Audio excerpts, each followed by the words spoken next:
Газрын хэрэглэгч дүүшлэх албанаас наачлан Дусалгүй подкастыг хэрэглэгч та бүхэндээ цувралаар бэлтгэн хүргэж байна. Подкастаар дамжуулан байгууллагын үйлчлэгийг та бүхэндээ хүргэж байна.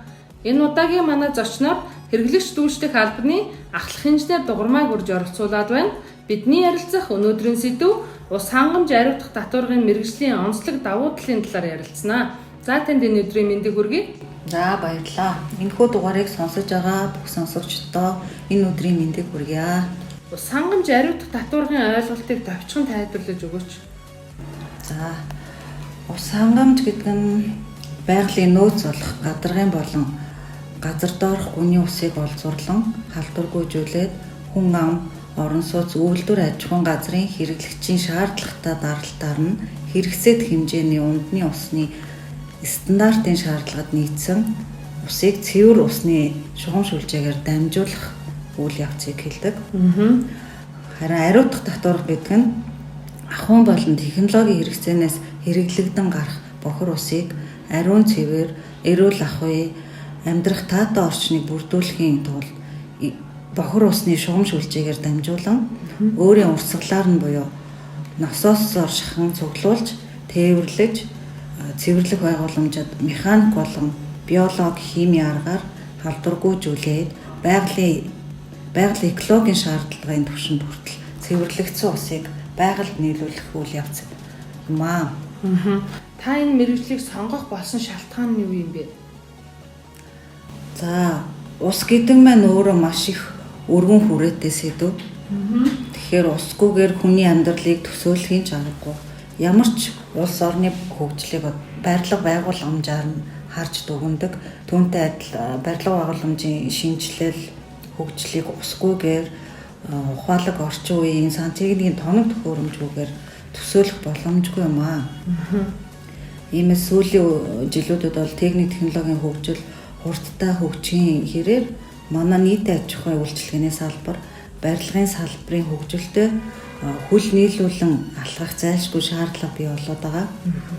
Хүн ер нь эзэмшсэн мэргэжлийнхаа үн цэнийг ойлгож, өөрийн гэсэн орон зай, цаг хугацааны тодорхой орчинг бий болгож, улс их орныхоо нийгмийн сайн сайхны төлөө бодит хувь нэмрээ оруулж, түүнээсээ баяр баясгалыг мэдэрч амьдрах хамгийн сайхан байдаг.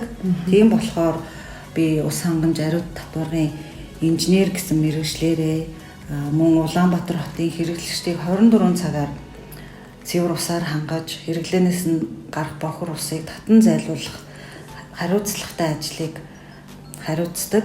Нийслэл хотынхоо гол судсан болсон байгууллагад ажилтгаараа маш их бахархдаг. Ерөнхий боловсролын сургуулаа төгсөж байгаа хүүхдүүдэд одоо мэргэжлээ сонгоход нь одоо зориулж одоо зөвлөж. За амьдралынхаа хөгжилтэй, дурсамжтай хүүхэд насаа өдөж хүний амьдралын 2 дахь үе бол ирээдүйн мэргэжлээ сонгох алтан мөч бол мэдээж хамгийн чухал нандин мөч байдаг. Тийм болохоор сургуулаа төгсөж байгаа дүү нартаа хүүхдүүдтэй томоос том амжилтыг хүсэж хүсэл мөрөөдөлтөө хүрэх ирээдүйн зам нь үргэлж дардан зорилгодоо хүрэх тэмүүлэлтэй байхыг хүсээд энэхүү дугаараараа дамжуулаад усны инженер гэдэг мэргэжлийг сонгон суралцахыг та бүхэндээ уриалж байна. Та энэ мэргэжлийг аль сургуульд одоо суралцж эзэмссэн бэ? Энэ мэргэжлэр одоо сурья гэвэл одоо ямар сургуульд одоо элсэж одоо орох хэрэгтэй гэдэг юм бэ? За 20 гаруй жилийн өмнө би Монгол улсын шинжлэх ухааны технологийн их сургуулийн орой ангид сантехникийн мэргэжил эзэмшгээр суралцахаар орж ирлаа. Орой ангид ажиллангаа энэ байгууллагата ажиллаж байсан. Энэ нэг давуу талтай байсан тухай үед. Харин сүүлийн жилүүдэд одоо энэ мэргэжлэр суралцах оюутны тоо цөөрсөнтэй холбоотойгоор орой ангийг элсэлд авахгүй болж зөвхөн өдрөөр ус хангамж ариутгах татваргын инженерээр төгсөхөөр элсэлд авдаг болсон байгаа. Мөн Монголын үндэсний их сургууль, технологийн дээд сургуулийн ус хангамж ариут татваргын инженер, болон сан техникийн инженерийн мэргэжлэр бакалаврын зэрэг олгохоор эсэлт авдаг байгаа.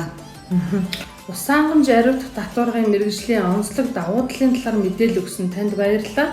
Туслахуй подкастын 13 дахь дугаар танд хүрэлээ. Анхаарал хандуулсанд баярлалаа.